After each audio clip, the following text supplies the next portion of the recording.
conosciamo, ma va bene così, dai. Visti TV, siamo in diretta con Tatiana Buffoni. Aspettiamo, questa è una video di presentazione. Bienvenue dans cette édition de 7 jours en France. Cette semaine, nous vous emmenons sous terre à la découverte de chantiers et qui promettent de révolutionner la vie de millions de franciliennes et de franciliens. Paris et sa banlieue forment la région la plus peuplée de France. Il faut donc un projet à la hauteur. Et ce projet, c'est bien sûr le Grand Paris. Suivez-moi.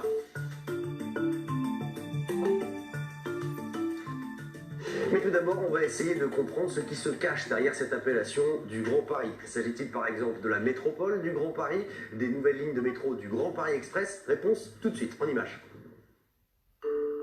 Avec plus de 12 millions d'habitants répartis sur 12 000 km², l'Île-de-France est la région la plus densément peuplée du territoire national. Une concentration démographique qui a poussé il y a 10 ans Nicolas Sarkozy, alors président de la République, a lancé le Grand Paris, un projet pour transformer la capitale et ses alentours en une métropole mieux coordonnée. Premier chantier, les transports, avec le projet du Grand Paris Express qui prévoit la construction de 200 km de voies ferrées, dont 90% en souterrain, ce qui revient à doubler la longueur actuelle du métro.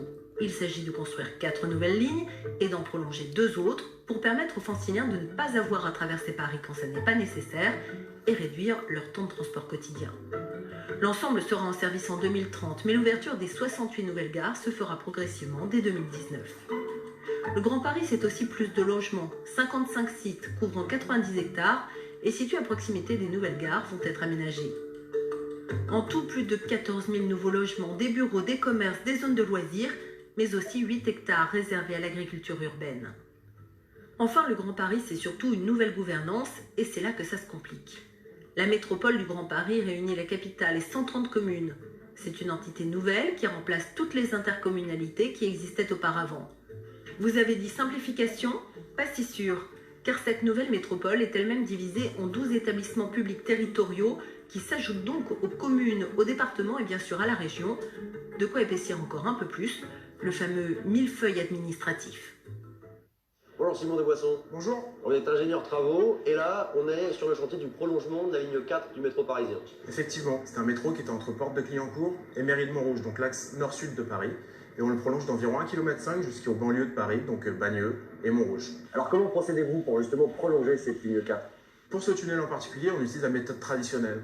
Donc on a des gros engins qui sont en bas, on arrive à creuser jusqu'à 1,20 m ou 2 m par jour, et à chaque phase de fin de creusement, on doit mettre en place un soutènement provisoire avant de pouvoir recommencer la phase suivante. En particulier sur ce projet, on a eu un premier challenge qui était la rencontre de carrières souterraines. Donc il y a eu beaucoup de carrières souterraines à environ 30-35 mètres de profondeur qui ont permis de sortir des blocs de calcaire pour faire toutes les constructions du Grand Paris qui ont dû être rebouchées avant de pouvoir commencer le prolongement de la ligne du métro 4. Merci Simon Desboissons. Merci. Les nouvelles lignes du métro ne représentent qu'une facette du Grand Paris, mais derrière des intentions louables, le projet suscite aussi critiques et controverses. Trop coûteux, trop long à construire, il serait trop ambitieux, voire même irréalisable. Regardez. Le Grand Paris Express, 200 km de lignes de métro à construire à l'horizon 2030. Un projet ambitieux mais qui coûte cher. Le montant estimé des travaux est passé de 26 à 38,5 milliards d'euros. Et les retards s'accumulent. En clair, le gouvernement a décidé de reporter certaines portions de lignes. D'ici 2027. Bene, visti TV, siamo in diretta con Tatiana che siamo appena al vestito da essa metropolitana di Parigi, la metropolitana del Grand Paris Express.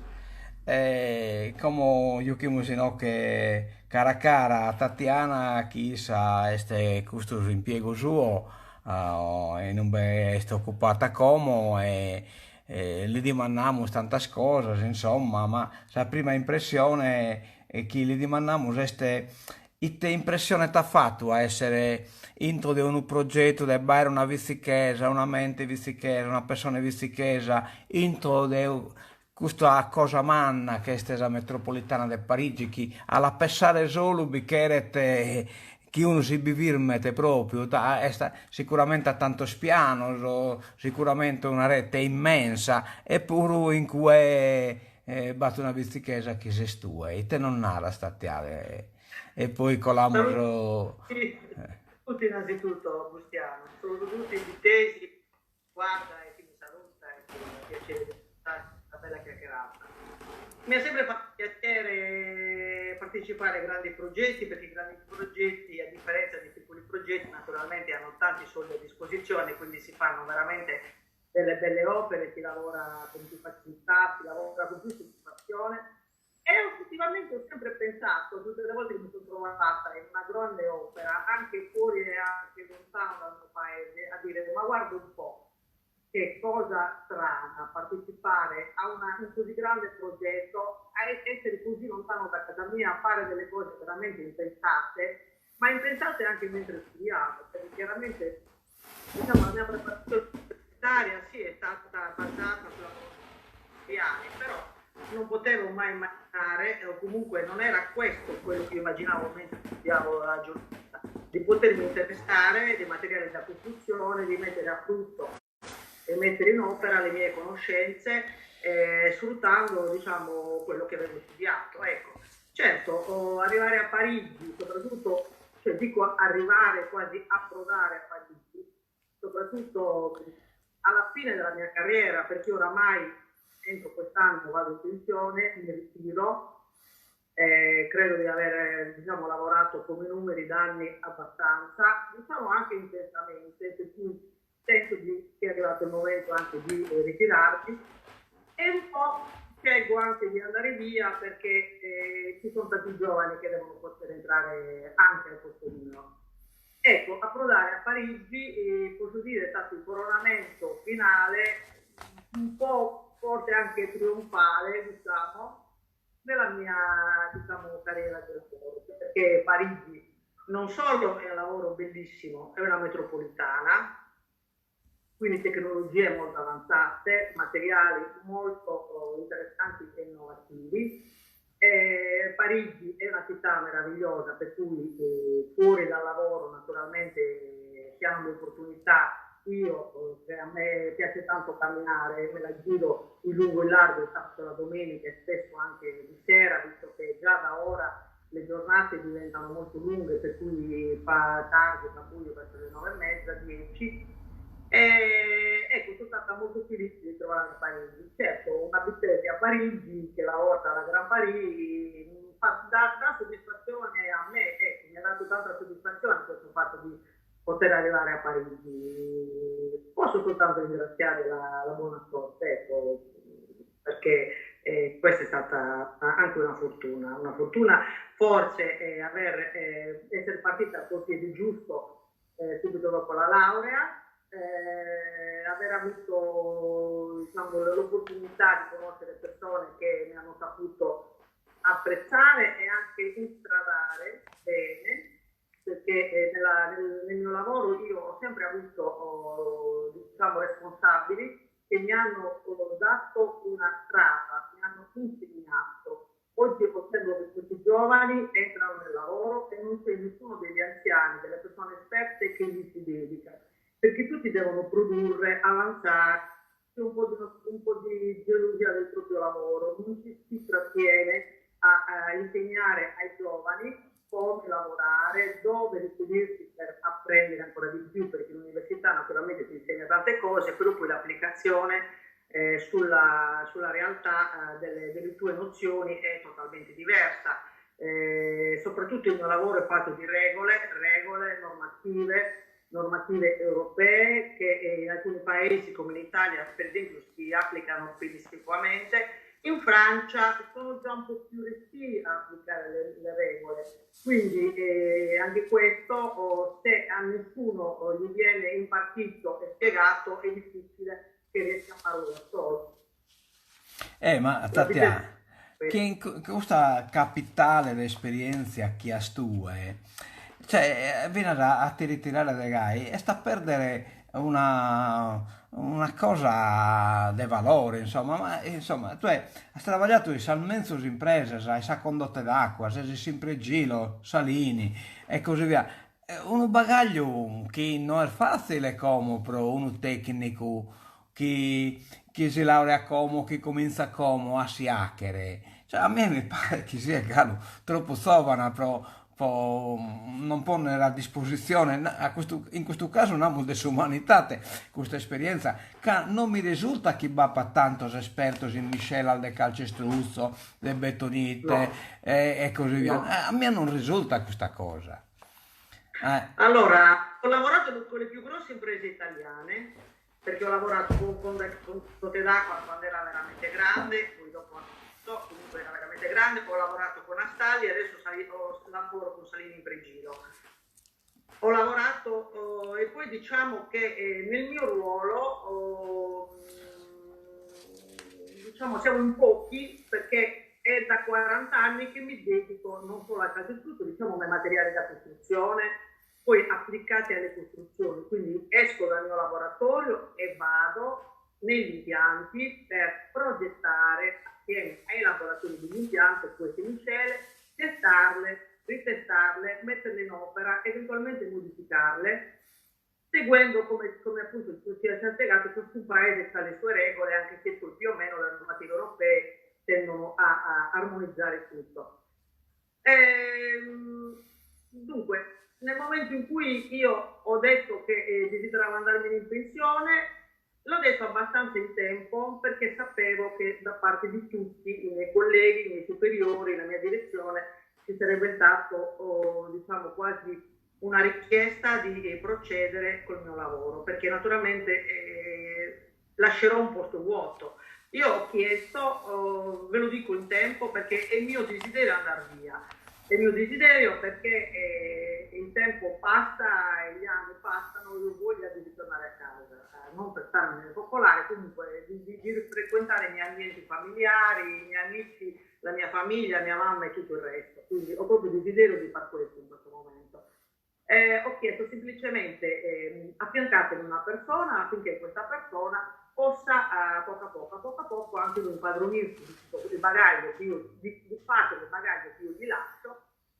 Ho detto tenete conto anche che io sono una donna e quindi le donne vediamo le cose con occhi diversi. Nel mio lavoro, al mio parere, si sta meglio una donna che un maschio, perché le donne osserviamo con più accuratezza i particolari, le sfumature, spesso anche nel lavoro quando ci poniamo con i subappaltatori abbiamo una cura nei rapporti che non sempre l'uomo ha, soprattutto nei cantieri l'uomo è un po' più, diciamo, grossolano, la donna mantiene sempre un pochettino più di gentilezza e di grazia. Quindi ho detto affiancatevi una persona perché questa persona riesca a prendere il mio posto. Non ce la faccia in 2 mesi, si costruirà, si farà, anzi lui crescerà. Il mio bagaglio, certo, me lo porta appresso, ma non sarà uno spreco enorme. Ecco, io credo che dopo 1 mese che io andrò via, 2 mesi che andrò via, sì, qualcuno sentirà la mia mancanza, ma tutto procederà senza problemi. Si dice sempre tutti siamo utili, ma nessuno è indispensabile. Lo dico, mi è stato detto quando direttori importanti hanno lasciato, sono andati in altri cantieri. Lo ripeto io adesso quando mi si dice no, non puoi, devi rimanere altri 6 mesi. Tutti siamo utili, ma nessuno è indispensabile. Io mi sono fatta la strada e qualcuno dopo di me se la farà. Certo, la scuola che ho fatto io è partita 40 anni fa, quando 40 anni fa sono andata nel primo cantiere, ho lavorato, ero veramente una ragazza giovane, come ti ho detto ho trovato una persona che mi ha, spesso anche bacchettandomi, però in forma severa, mi ha insegnato le cose e così sono andata avanti. Oggi piuttosto non sempre i ragazzi provengono da una scuola che li ha formati. Spesso, come ti ho detto, escono dall'università e vengono mandati in mezzo a un cantiere, al lavoro e non sempre hanno punti di riferimento e questo purtroppo in qualche caso crea anche delle brutte conseguenze. Questo può dirti perché io scelgo di andare in pensione, che tutto sommato, tutto quello che ho fatto è stato bello, ma mi piace lasciarla via. Tatiana, tu rischi però che una risorsa, insomma, cioè, che io penso che è proprio sul caso di definire una risorsa, che ha una che si laurea sul 1982 e già sul 1982 sta lavorando alla costruzione della diga corumana che si ha che in Mozambico. da un consorzio di imprese italiano molto importante. E sul 1988 che siamo in autostrada Roma-Napoli, e sul 1990 che siamo a dirigere, comunque a collaborare pro conto sul Ministero delle Infrastrutture, a società geotecnica Sarda del Cagliari. E sul 2002 che siamo in ferrovia ad alta velocità Torino-Milano.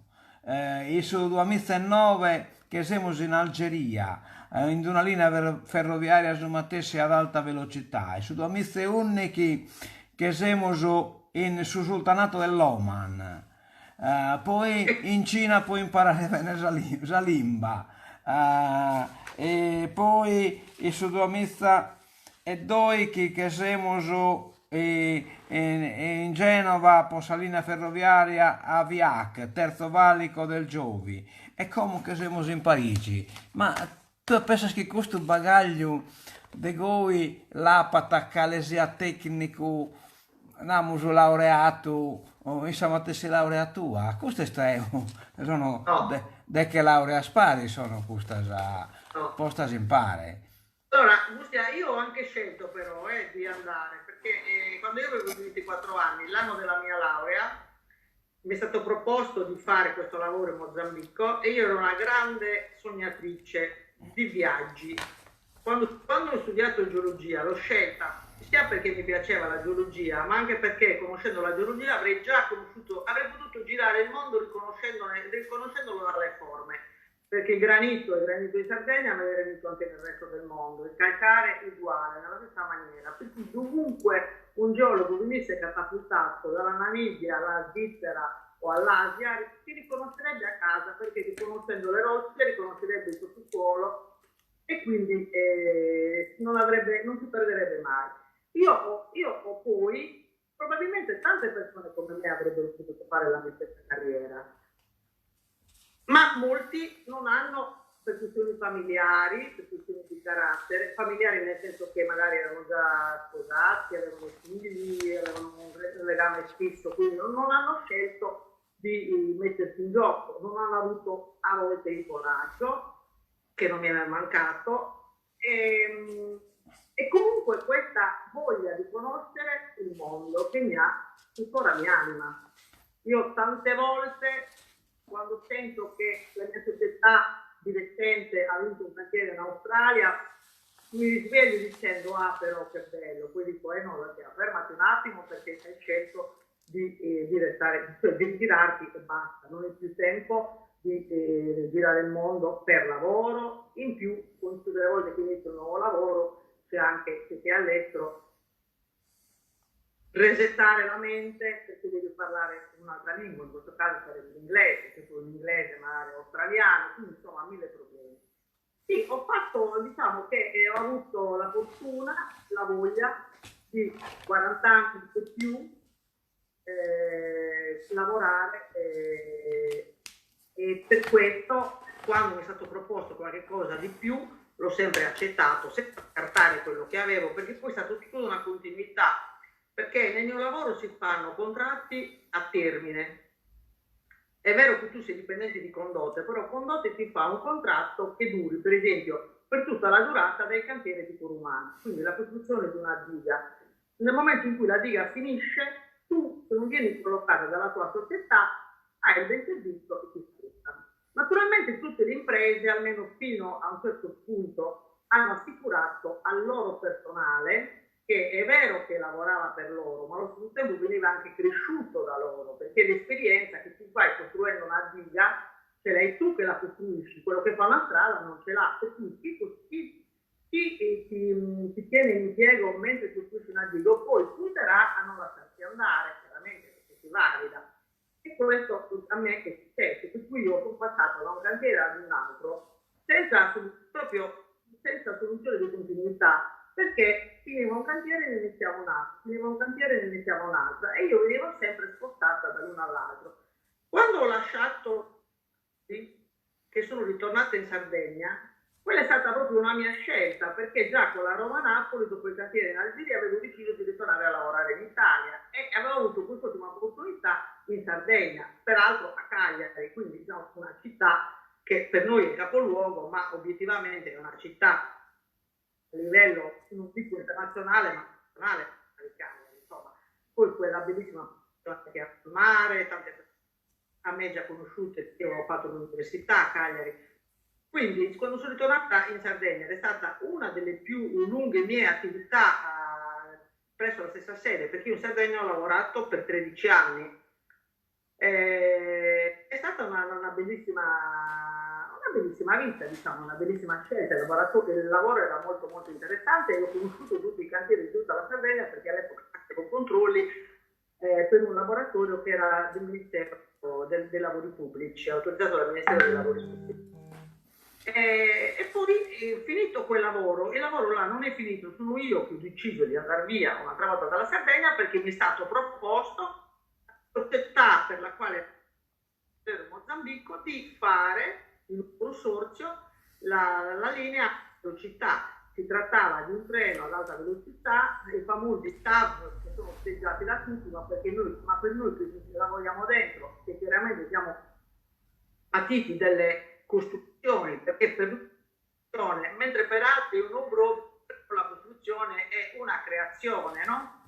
Tu vedi un ponte, uno dice guarda, il costruttore vede un ponte e dice una grande opera, e per noi che la costruiamo, tendono i limiti, è una scelta che volentieri, e da là quindi ho lasciato il lavoro della Sardegna, sono andata a Novara per seguire la Torino-Milano.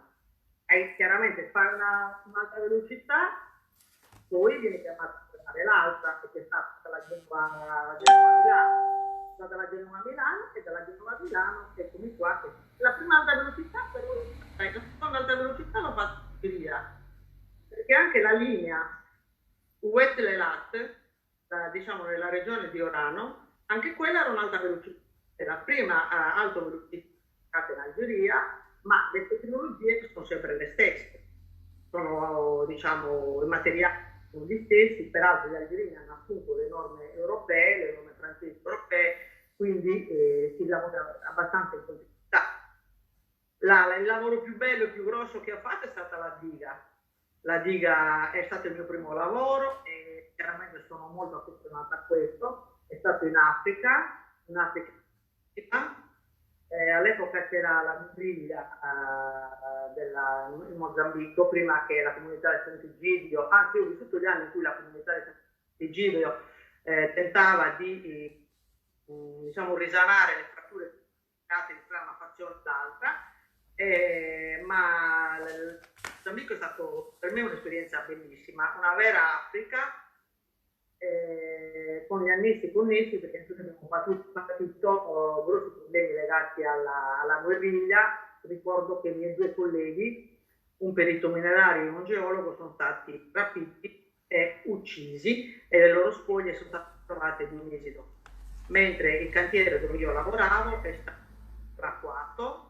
Sono rimasti soltanto i lavoratori e a me, che ero l'unica donna che lavorava in quel cantiere, è stato chiesto se potevo rimanere in cantiere, altrimenti anche io potevo rendermi la città appunto e rimanere in casa in attesa che le cose si sbloccassero e ritornassero serene. E naturalmente io per parità ho chiesto di rimanere in cantiere e ho voluto lavorare assieme a tutti gli altri. Ecco, non mi sono fatto intimorire, anche se non era facile.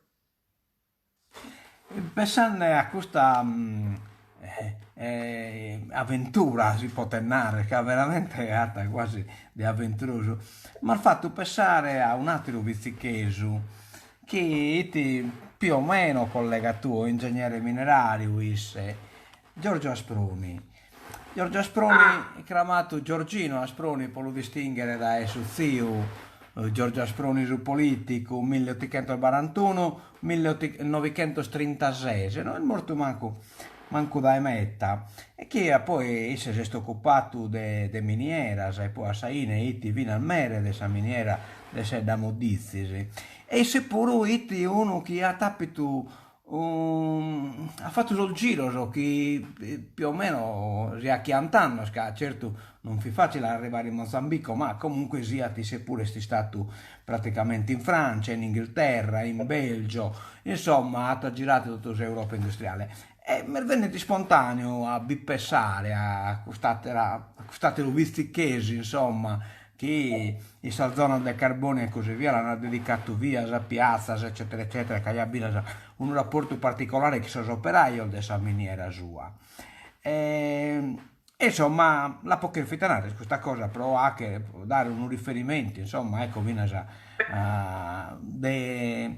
de quale livello non si potete arrivare, insomma, si hanno beste si impegno chi va sposto tu e che veramente, insomma, io sono sicuro che in certo loco o sono unica emina o chi pure chi si occupa di questo problema oppure si binata a carcatera ma proprio raramente, Sì, insomma. diciamo che adesso io per esempio ho una ragazza che lavora in una prossima che si chiama Pizzarotti. Ragazza di me avevo sempre sentito parlare e come lei aveva sempre sentito parlare di me perché alla fine nei cantieri lavoriamo sempre con migliaia di persone che giriamo, giriamo, giriamo, ma siamo sempre gli stessi, soprattutto quando raggiungi una certa età, ti sommi le conoscenze, per cui diciamo le tue vieni nominata spesso e di conseguenza la gente ti ricorda.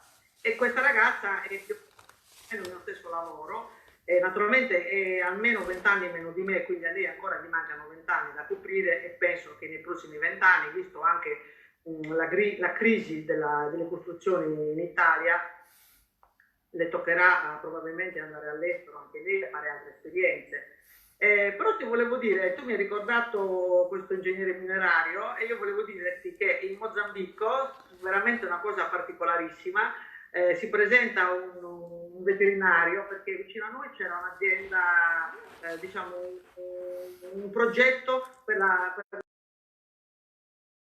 in quanto la diga che noi stavamo costruendo un giorno avrebbe irrigato dei campi e questi campi sarebbero stati distribuiti ai locali e questi locali all'interno ciascuno del loro terreno avrebbe potuto anche, veniva finanziato anche per aiutato, non finanziato, aiutato a fare l'allevamento bovino.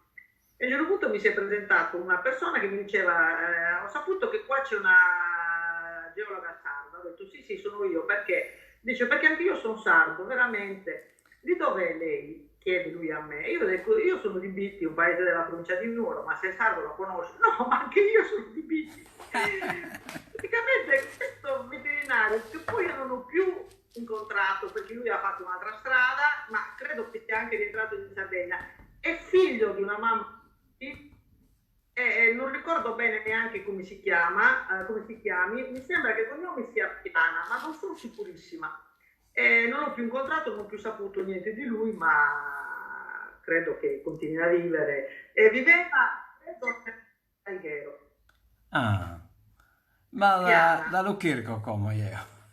Piana è stata una cosa particolare, quindi bitesi ce ne sono da tutte le parti, cioè tutte le parti, diciamo, sì, comunque anche d'altra parte. Come qua a Parigi, Rame con Bitti, ogni tanto lo risaldo andando nel ristorante del mio amico Paoletto, amici miei, il ristorante, e così ci facciamo una chiacchierata.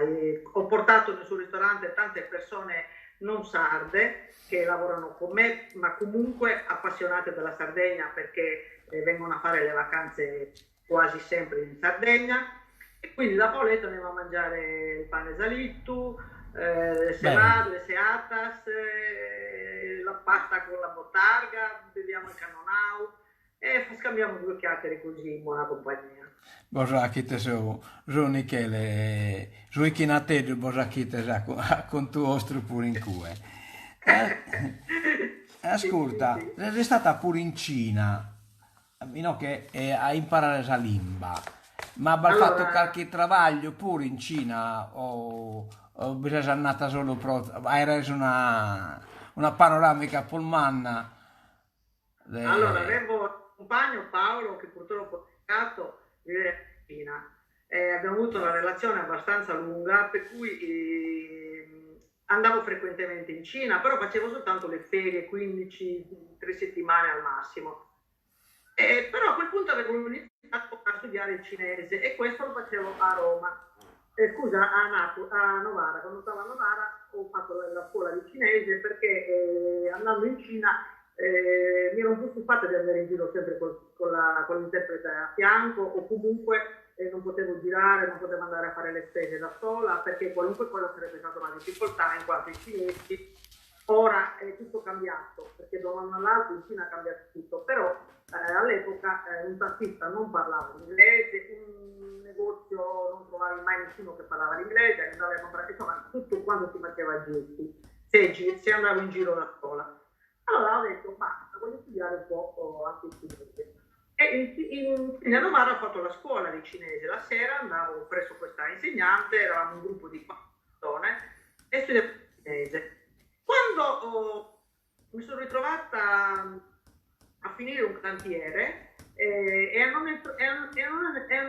iniziare in un altro in Italia, ho detto mi prendo un mezzo anno sabbatico, un altro in Cina, quindi ho approfittato, sono andata da Paolo e ho imparato e ho frequentato una scuola cinese per approfondire diciamo il mio cinese. È stata una cosa, intanto dopo tanti anni che i mesi di vacanza sono tutti meritati e me li sono voluti tutti e poi è stata una bellissima esperienza parlare, diciamo, approfondire. Naturalmente non lo parlo, però adesso anche in questo lavoro qua a Parigi i fornitori della TDM sono cinesi, vengono spessissimo nel nostro ufficio. Mi capita qualche volta in forma così confidenziale di scambiare E qualche parola.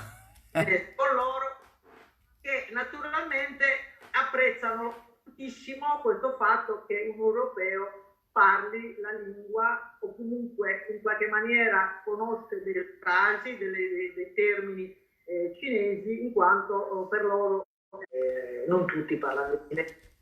Magari l'interprete cinese, però un europeo nel lavoro capita spesso che parli cinese. Io non lo parlo, però farfugli Tarranza. parolina con loro. Ecco. Intanto Tatiana, ho scoperto che hai su veterinario che tu hai sconosciuto, si chiama Antonio Piana, e il figlio del zia Bustiana Zori che ho feggio. E come è stata in Sedini, è Galovio e è stata in Sedini. E questo sono tutti i collaboratori che sono mandando nuove, naturalmente sono tutti danno complimenti e così via, insomma, Bestevina Patrizia Mele, tu e comare, ti sta ascoltando, a Berabero pare te batti scritto, sì. Patrizia, e insomma sono tutto canto in linea sono, e quindi abbiamo scoperto fino a chi è questo Antonio Piana. Che Vizzicheso che che hai in Benetto tu. Sì, questo lo ricordo sempre perché veramente capita, è capitato che delle straordinarie, eccezionali poi si avverino, no? Perché quando mai due vitesi potevano trovare tutti e due in un posto che si chiamava Moamba, della provincia del Maputo, in Mozambico nel 1988, 82-88 sono stata in... A razza e combinazione. Ascolta Tatiana, tu come te la vive questa bittesitate, questa sarditate in tutto questo fa che tuo, insomma, questo ti muoves tuo e questo impegno importante e te Allora, intendes, insomma. La mia bittesità è la mia sardità, nel senso che io mi identifico molto come sarda e identifico immediatamente cioè riconosco immediatamente nei sardi gli stessi miei caratteri. Nel mio lavoro, per esempio, ci sono dei sardi, uno era un ingegnere, un plant manager, quindi delle macchine, e un altro invece un ingegnere che costruisce, che è di Bosa, uno è stato americano. Succede sempre questo quando si punti fuori, e quando nel mio lavoro si incontra tra sardi, si solidarizza subito, ma non si solidarizza come,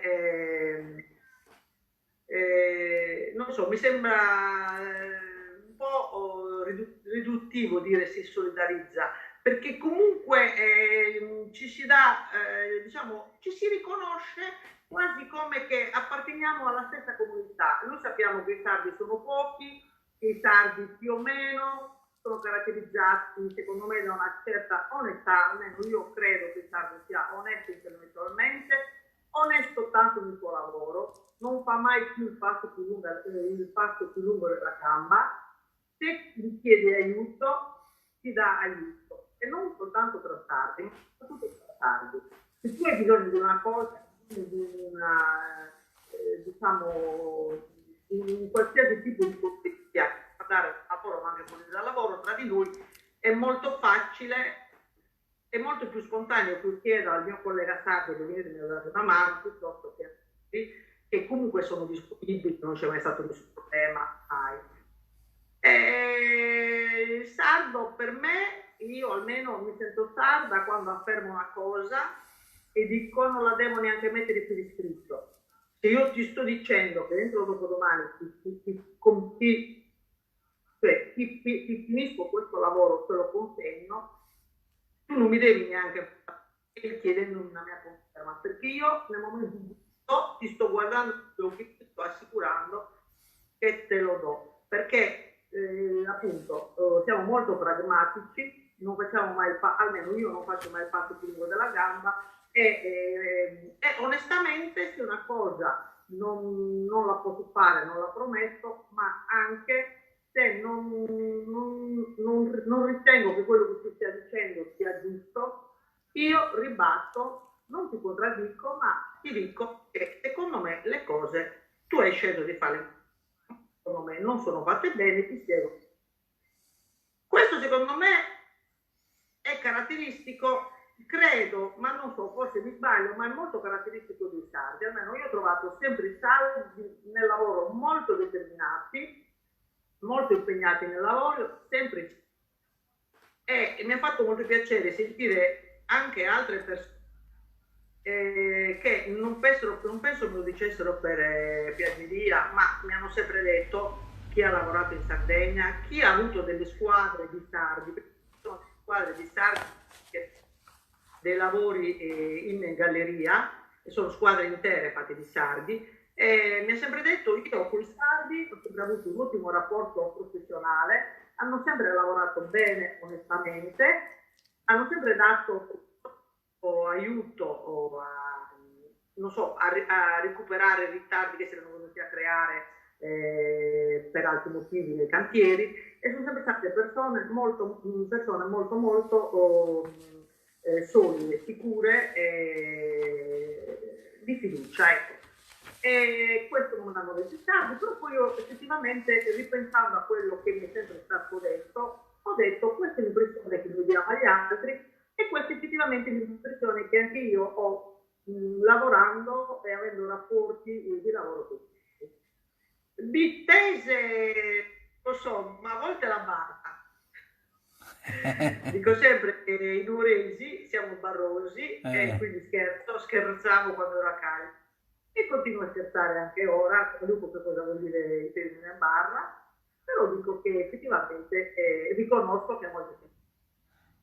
Abbia tocca della mantenere spuro, che uno è convinto di essere sicuro di su che fa che ne forse sì. Esempio il barroso viene a sfocuso che non sconvinchiamo di essere seriamente, insomma. E poi tante volte barrosi, però secondo me ce lo meritiamo, c'è tanta gente che è barrosa e invece farebbe meglio a stare zitta. Poi tu fa che parte pure, come sempre usando il concetto di Giorgia Sproni, questa via su politico, usando il concetto di nazione, cioè una persona come una famiglia che fa parte di una famiglia, sono buffoni, chi è una famiglia, chi conta, insomma, chi è tapito magistrato, dottore, eccetera, eccetera, ma a sono izzo tu Tatiana, pronto? A sono izzo Sì, tu sì, este in medicina, este specializzando in medicina, io? ehi, No, no. mi hai chiesto, scusa, non ti sento? Già sono izzo, No, no, no, no, non sapete, e tanto l'informazione che mi hanno dato è relativa a quella cosa. E Ponanne, che insomma, che parte di questa famiglia mette importante, insomma, ecco, quindi mm, in qualche ma maniera batta pure un effetto, vamos a narrare, di famiglia, da, di una zona di aggregazione familiare. Besco sta cosa, i buffoni. sì, diciamo che famiglia è anche, la parlo proprio del mio nucleo familiare. Questo fatto di essere in tanti mi ha, questo fatto di essere in tanti mi ha, diciamo, concesso di saper condividere, dividere, eravamo tanti fratelli, quindi anche mia mamma era molto impegnata, giocavamo, abbiamo continuato a giocare assieme anche quando eravamo più grandi, abbiamo continuato a mantenere un rapporto di fratellanza e amicizia, con poi con l'amore di cognati e di cognate abbiamo ampliato. Questo fatto di vivere, diciamo, in una famiglia dopo mi ha spinto a creare, e quando sono andata fuori da sola, perché io ho sempre vissuto da sola tutte queste mie diciamo, cambiamenti di cantieri, però ho sempre creato quasi delle famiglie di amici, per cui anche qua a Parigi ho ritrovato delle famiglie di amici con i quali ho lavorato in Algeria. I mariti erano miei colleghi, le mogli erano mie amiche, le figlie di queste figlie erano bambini che adesso sono adolescenti, per cui il fatto di vivere e di saper condividere le scelte e le cose con altre persone che all'epoca, diciamo, ora sono ancora i fratelli, poi anche nel mondo mi ha portato a familiarizzare molto facilmente, cioè non sono stata mai allevata come una figlia unica e quindi anche fuori ho preferito non fare la figlia unica anche per me. Spesso sono io il punto aggregante perché spesso mi aggrego con gruppi di famiglie e io invece essendo single non dico che sono il polo perché non sono il polo, però sono quella che spesso propone, ha delle idee e quindi non so, facciamo una gita, andiamo a vedere un castello, nel caso di Parigi andiamo a mangiare da Paoletto, o insomma facciamo queste cose così. La mia famiglia è stato molto importante perché innanzitutto mi ha permesso e mi ha dato, diciamo, quasi l'obbligo dello studio, che per me è stata una cosa, continuo a dirlo oggi a tutti e soprattutto alle donne, potete scegliere di studiare perché dovete crearvi una vostra autonomia che non guasta mai. Quindi quello sicuramente. E poi diciamo le idee aperte che la mia mamma aveva, perché considera anche che partire così giovane, avevo 24 anni, oggi a 24 anni e guardiamo i giovani di oggi, spesso non hanno l'indipendenza, spesso diciamo l'indipendenza economica, ma spesso non hanno neanche l'indipendenza mentale della loro famiglia. Io a 24 anni ho accettato il lavoro per il Mozambico.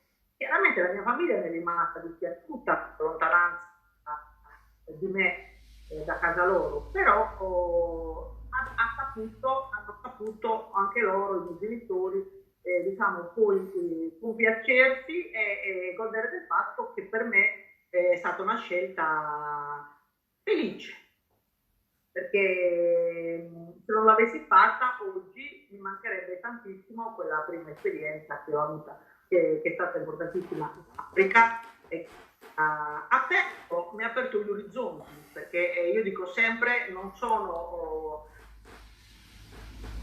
bittese, sono italiana, europea, notte che sono, mi sento cosmopolita. Sei cittadina del suo mondo. Ascolta, in Parigi battonatelo Buffoni, Sebastiano Buffoni. Fizzo de Lui, forse il Fizzo de Luigi, non Nisco. Ah, sì, sì, Luigi Buffoni, ma perché è a Parigi? Penso che siete in qua, ma non ha tu gai, ma non ha tu chi. Ah, allora lo devo cercare. Oh, forse non lo sa neanche qua, che io sia qua. Parigi germano. Queste sono delle tue fan. Dunque, poi te non resta un pacco. Beh, da Servivenne ti rimane intanto qualche cosa come te Servivenne questo accorralamento del suo coronavirus, cioè che abbiamo stato canto il mandrato, so. In cui come te lo Servivenne? Allora, diciamo all'inizio, quando qua c'è stato il problema con il coronavirus, veniva vissuto dai francesi. Allora, noi italiani, che della stampa e della televisione italiana, avevamo tutte le informazioni anche dalle nostre famiglie, naturalmente si sentiva parlare, si sapeva, e quindi le nostre informazioni abbastanza, diciamo, approfondite sul tema nazionale, vedevamo la gravità. I francesi questa gravità non la vedevano, perché i francesi avevano l'appuntamento elettorale che Macron non voleva assolutamente evitare, quindi bisognava andare alle elezioni e naturalmente bisognava sminuire il problema coronavirus. Quindi è stato, da parte dei francesi, è stato un problema, cioè è stato un disprezzo totale nei confronti di noi italiani, perché il corona noi lo stiamo vivendo in Italia, ma non certamente in Francia. Da loro non si sarebbe mai manifestato una del genere. Loro avevano le strutture, loro avevano chiuso le frontiere, loro non sarebbero caduti in questo problema nel quale invece eravamo immersi noi. Il caso, la faccenda naturalmente non è stata così, perché con appena finite le elezioni Macron non ha dato seguito al ballottaggio, perché appunto la convenienza non era quella per la sua fazione, e quindi è esploso anche in Francia con tutti i numeri nudi e crudi dell'emergenza coronavirus. Quindi in Italia, se non sbaglio, sono state chiuse le scuole in una certa data, e in Francia esattamente 15 giorni dopo. Sì. Anche il confinamento, qua si chiama confinamento, loro hanno creato un termine francese che gli italiani invece hanno adottato uno inglese. Il confinamento qua è partito con 15 giorni di ritardo, e dai cantieri, dagli uffici, diciamo, i negozi e tutto quanto c'è intorno, siamo rimasti a casa dal 17 marzo. Praticamente io dal 17 marzo ho fatto e sto continuando a fare ancora il confinamento a casa, senza potermi recare al lavoro, perché qua puntano tantissimo sul trasporto pubblico. Non a caso stiamo costruendo tutta questa rete di linee alle partecipo anche io, e naturalmente mai si sarebbe potuto pensare che il trasporto pubblico, diciamo, concentrarsi e puntare tutto sul trasporto pubblico poi sarebbe stato è quello che oggi il trasporto pubblico non ti assicura la distanza, non ti assicura diciamo il tuo riparo dal coronavirus che si potrebbe essere trasmesso dagli altri. Certo, siamo ancora confinati per 5 settimane senza poter fare, cioè, si poteva uscire per un'ora nell'arco di una giornata, nel raggio di azione di un'ora avevamo un'app che scaricavamo e nel quale era automatica, quindi nel momento in cui tu dichiaravi che stavi facendo fare una passeggiata, con un lettore digitale il poliziotto leggeva se veramente tu eri da più di un'ora o se nell'arco di una giornata avevi sommato queste tue dichiarazioni. Ma accidenti, dai. Oggi esce nell'arco di 100 km senza fare nessuna dichiarazione, quindi puoi anche prendere la macchina, non hai più limite di tempo, quindi la sera io esco, ho finito il mio lavoro in casa, il mio telelavoro, che qua chiamano il termine francese e non inglese come il nostro smart working. E quindi posso uscire, posso fare le mie passeggiate, ancora non incontro nessuno se non a distanza. Quindi incontro magari degli amici, però dobbiamo stare a un metro, siamo nella parte, però una parte e l'altro dall'altra.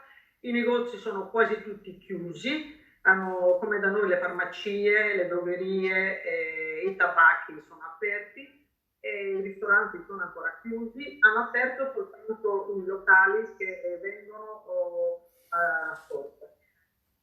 Diciamo che secondo me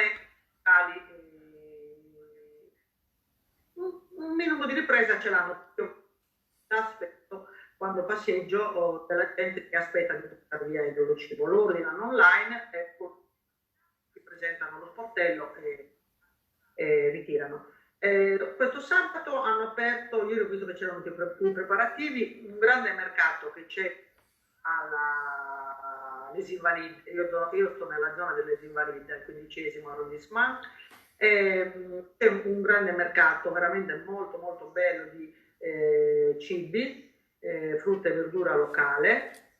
A quel proposito c'è anche una bancarella che vende tardi, quindi pane calzao, seata, vino, riso, ecco. no, le cose, diciamo che posso dirti che anche in quello stand spesso trovo che c'è gente che fa la fila, quindi vuol dire che tra i francesi c'è gente che è venuta in vacanza in Sardegna. È apprezzato. Sì, c'è la fila di gente, perché in Francia si mettono tutti in fila davanti a una bancarella,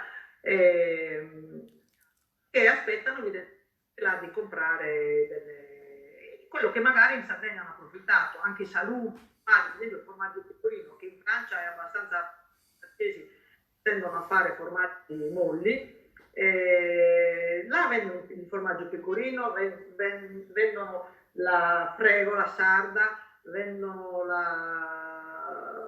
il pane carasau, il vino, insomma le cose più buone nostre, il miele. Bene. E quindi diciamo che anche in Francia raccorralamento in cui pure ha dato un problema e quindi viene sul ristorante del Paoletto e stai gallutancato. Il ristorante di Paoletto oramai per loro penso che se dal 17 marzo sono passati 2 mesi, oggi è 15, quindi 2 mesi, ma adesso esterne, non so, delle piazzole, insomma più o meno la stessa situazione italiana. I francesi hanno parere avvalsi dell'esperienza italiana, non dico che abbiano scimmiottato perché non è così, però vista l'esperienza hanno colto quello di buono dalla nostra esperienza, ha potuto trasmetterli. Diciamo quello che noi abbiamo potuto fare in parte soltanto osservando l'esperienza cinese, che era abbastanza, diciamo, criptata, non era tanto in cui siamo in regime, quindi ecco. Non si schimma mai. Quindi vabbè, potremmo subire a terminare di mannarne insomma tenne pesa di questa iniziativa del BCTV, questa raionata, insomma, i saprazza del Saida. Io quando ho visto BCTV ho detto, qua mi devo iscrivere, me lo devo guardare. Nei giorni del totale confinamento, quindi non uscivo niente, c'era un'oretta la sera, mi sono guardato tutte le tue trasmissioni, sono arrivata a sentire le messe di Don Tottoni, i canti di Batisio Pira, del Delai e del Giuseppe Ruio. Non sempre mettere un mi piace, ma spesso anche mi piace. Ho guardato le interviste fatte con ospiti più o meno noti, ci sono persone troppo giovani, perché il ragazzo dell'Inghilterra a Ena. Gianluca. Conosco i genitori, Ite era la mia compagna di scuola che è la zia, però Gianluca io non lo conoscevo, per cui l'ho guardato scritto con piacere. La suora, per esempio, era una compagna di scuola di mia sorella, ma non me la ricordo, e diciamo che non l'ho ricordata neanche, è cambiata naturalmente, tanti anni sono passati. Poi ho sentito De Roma, che anche per me era quasi uno sconosciuto, e diciamo che ho seguito con molta attenzione tutto quello che ha fatto. Ho pensato che fosse un'ottima iniziativa, innanzitutto perché passavi col sindaco, che ha sempre detto cose ascoltate con molto interesse, almeno per quanto mi riguarda. Ha dato delle informazioni, dato degli anziani ricoverati, della loro malattia, tutti quanti difesi, diritti e fuori teniamo a quell'ospizio, quella casa per anziani, e quindi tra questi anche io mi sono diciamo preoccupata di sapere la salute di tanti anziani e che conoscevo, perché Elina per esempio era una carissima persona che salutavo sempre quando rientravo, e mi è dispiaciuto tantissimo che è venuta a mancare a causa del coronavirus. Quindi diciamo che la tua iniziativa al 100% l'ho anche sponsorizzata in occasione di questa mia esperienza intervista, e spero che gli amici che mi stanno guardando possano magari un giorno anche loro approfondire, anche perché la curiosità di persone non sarde era ascoltare il tuo sardo. Bene, bene. Tatia, ti ringraziare Spacco che ha posto non solo a disposizione mia sul tempo tuo, ma a disposizione di tutto quanto Saida, e tutti ne sono tornati meriti, no? Che in casa poi ti la poter leggere, che è stata registrata, e una cosa veramente bella è stata, insomma. Non siamo usciti in piazza e non abbiamo fatto una ragionata. Poi magari l'idea iti di Visti TV di avere già un'istanza che in tutto l'intervistato e vedere se è possibile hanno già che una ragionata tutto canto sparisi sugli intervistati di Visti TV. Abbiamo un'istanza virtuale e scramamo già intro. Va bene. A mezzo video Tatia, adios. Io ringrazio te, tutti, e in bocca al lupo a tutti e a presto.